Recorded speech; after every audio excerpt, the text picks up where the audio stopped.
মরদেহ পুরানোর মামলার রায় আছে। এ নিয়ে আরও জানাতে আন্তর্জাতিক অপরাধ ট্রাইব্যুনাল ২ থেকে যুক্ত আছেন সহকর্মী ইমদাদুল হক। ইমদাদ, রায় পড়া শুরু হয়েছে কিনা বিস্তারিত জানাবেন।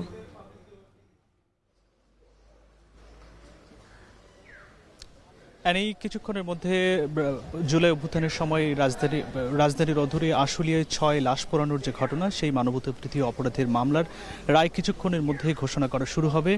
আন্তর্জাতিক অপরাধ ট্রাইব্যুনাল ২-এ এই রায় পড়া শুরু হবে। আমরা কিছুক্ষণ আগেই যেটি দেখলাম যে এই মামলার গ্রেফতার ৮ আসামিকে এজলাসে তোলা হয়েছে। মূলত গত রোববার এই মামলাটির রায়ের জন্য আজকের দিনটি নির্ধারণ করা হয়। এর আগে গত ২০শে জানুয়ারি এই মামলার রাষ্ট্রপক্ষ এবং আসামিদের যুক্তিতর্ক উপস্থাপন শেষ হয় এবং মামলাটি রায়ের জন্য অপেক্ষমান রাখা হয়।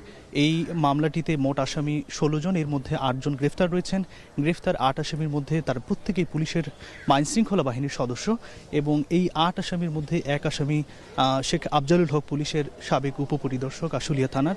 তিনি এই মামলায় রাজসাক্ষী দিয়েছেন এবং তিনি আন্তর্জাতিক অপরাধ ট্রাইব্যুনাল এবং জুলাই অভ্যুত্থানে যারা শহীদ হয়েছেন সেই শহীদ পরিবারের কাছে তিনি ক্ষমা প্রার্থনা করেছেন।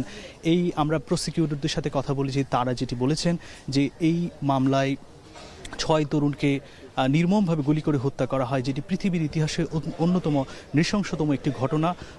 প্রসিকিউটররা যেটি জানিয়েছেন যে এই মামলায় যাদেরকে গুলি করে হত্যা করা হয়েছে, শুধু এই গুলি করেই হত্যা করা হয় নাই, এদের একজনকে জীবন্ত অবস্থায় এবং বাকি ৫ তরুণের লাশ বাকি ৫ তরুণের লাশও ৬ জনকে একটি পুলিশ ভ্যানে তুলে সেই ৬ জনের লাশ পেট্রোল ঢেলে পোড়ানো হয়। পরবর্তীতে যেটি জাতির সামনে প্রত্যক্ষভাবে প্রমাণ হয়েছে, তারা যেটি আরও বলছেন, এটার অসংখ্য তথ্য প্রমাণ, ভিডিও চিত্র রয়েছে যেটির মাধ্যমে জাতির সামনে এই অপরাধগুলো প্রমাণ হয়েছে।